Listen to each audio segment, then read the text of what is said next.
Hello everyone. I'm sitting here on vacation with my family. I'm not the most presentable today, but I wanted to get this video out because the day I flew in, the internet, social media exploded with all the talks and discussions about the settlement case in the city of New York. Now, for those of you who don't know, we were named along with several other dealers and distributors in the city case as well as the state case of New York, where they are basically charging us for selling 80% frames to their city and their state.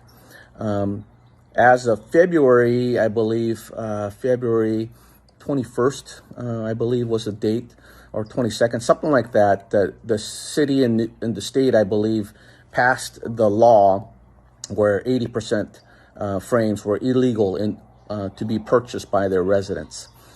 In any case, the settlement that people are so outraged about is that Rainier Arms agreed to release this customer information. So I want you to know a couple of things. One is, I know you're upset, and you have every right to be upset.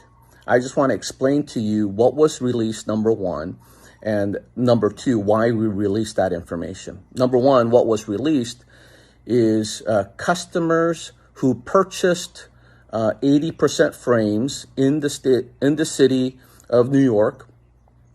The 80% frames, mainly Glock frames, things like that were 80% frames that were purchased during the time that it was illegal to purchase in that jurisdiction. And so it's not like all customer information was released, or other information that was not pertaining to this lawsuit was released. It was just that particular information during that period of time from February to when we were hit with the lawsuit. That's the main thing. There were some other things that were named in the lawsuit or in the settlement, but that was the main thing that most people were upset about. Now, the reasoning, why did we release that information? From speaking to our attorneys, they told us that that information was just going to come out. It was inevitable. It's coming out. Like, we have no choice.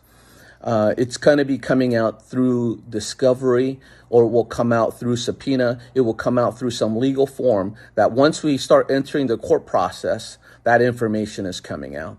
So what we believe is happening is the cities and states that are wanting customer information, they're using this legal system to get that information. That information is coming out.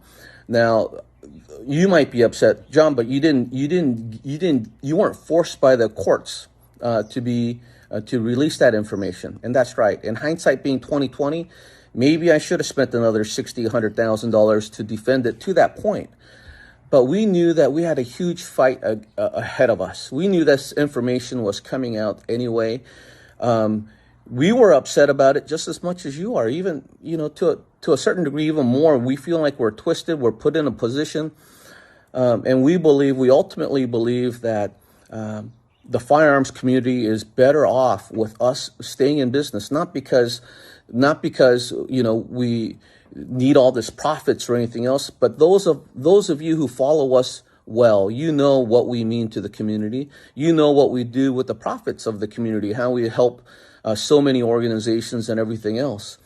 But regardless of all of that, we felt like we needed to do what we did in order for us to remain in business. Companies use these types of tactics to drown you in legal fees, to drag things through court, and ultimately put you out of business. And at the end of the day, you can choose to do business with anyone. But I just wanted you to hear from me why we did what we did and what information was released. Once again, I don't have a crystal ball. It might have been a mistake, and I accept that. And if we lost you as a customer forever, I understand that too. All I wanted to do today is explain to you the information I had at the time and the decision why we've made it. I can't say a whole lot more because we have an ongoing state case that's going to cost us hundreds of thousands, if not millions of dollars to defend. It's horrible.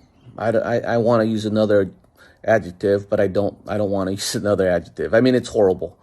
And you know, and I know you have the right to be angry, but you have to ask yourself, am I directing my anger to the right people? You know, has Rainier Arms through all this time done the things to defend the 2A, or have they not tried to defend the 2A? And what did they, I mean, are they just profiteering people who are just after money? Is that the evidence? I just want you to look at the evidence, look at the big picture, and form a decision for yourself. Well, I appreciate you taking the time to listen to me today. And I hope, I just hope that you can understand and have it in your heart to see what I had to go through. Thank you very much, and have a great day.